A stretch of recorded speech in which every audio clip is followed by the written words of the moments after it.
We just learned what Euclid's division lemma is. It was such a simple concept, right? Now, what is the point of knowing Euclid's division lemma? Where is it used? Everything that we learn has some applications, right? So we are going to look at some of the applications of Euclid's division lemma. The first thing that we are going to review is how to apply Euclid's division lemma to find HCF of two positive integers.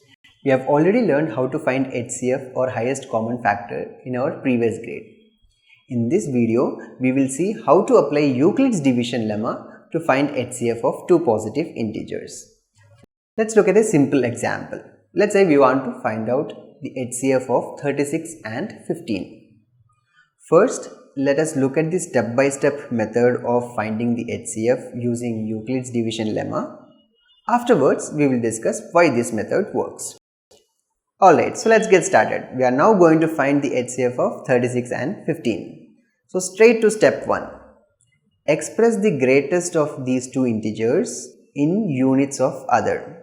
In other words, you have to basically apply Euclid's division lemma to the integers 36 and 15.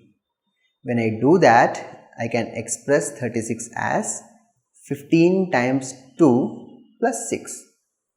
Now observe closely the divisor 15 and remainder 6 here. Now here comes your next step.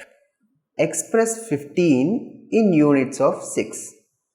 In other words, apply Euclid's division lemma to integers 15 and 6.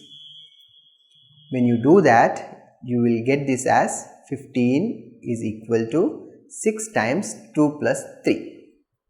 Here also, observe the divisor 6 and remainder 3. Now here comes your next step. Apply Euclid's division lemma to 6 and 3. When we do that, we get 6 equals 3 times 2 plus 0. Notice that you got remainder as 0 here. Now this is your clue to stop the process. The divisor that you obtained in the step where your remainder becomes 0 will be the HCF. So what's the divisor in this step? Yes, you got it right. It's 3. So we say HCF of 36 and 15 is 3.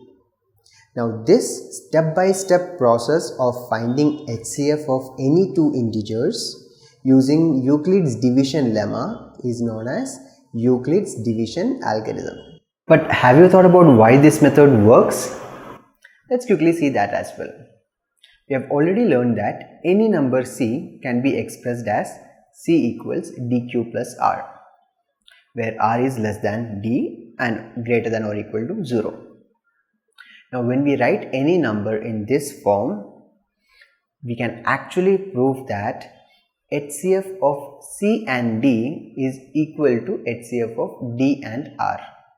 In other words, HCF of dividend and divisor will be equal to HCF of divisor and remainder. Let's consider a simple number to understand this in a better way. Consider the number 24. I can express 24 in various ways, but let me express it as 24 is equal to 9 times 2 plus 6. Now the dividend here is 24, divisor is 9 and remainder is 6. Now what is the HCF of dividend and divisor, that is 24 and 9? I can easily find it as 3.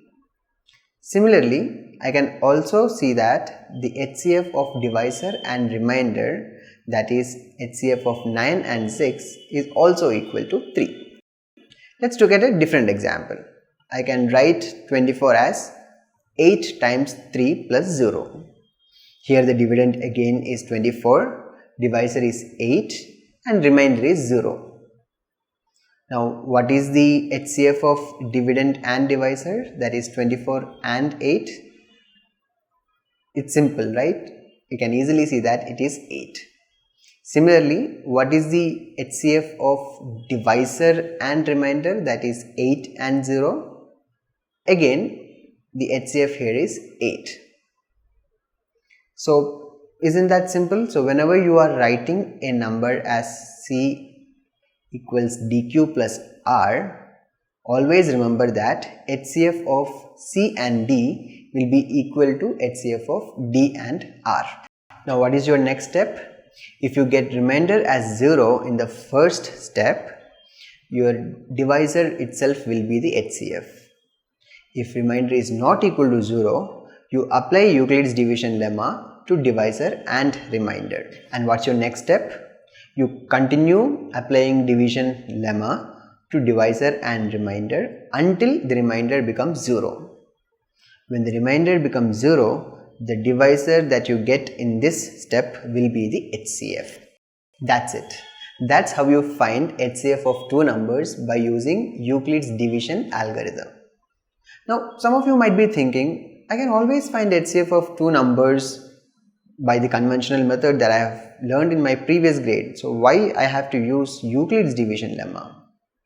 Understand here that Euclid's division lemma is particularly useful when you are dealing with large numbers. We took the example of smaller numbers so that you understand it better. Now consider this simple example. Let's say I would like to know the HCF of numbers 32,456 and 784. Now these are large numbers, right? So in this case, I can quickly find the HCF by applying Euclid's division algorithm. So let's do that together. So what's our first step?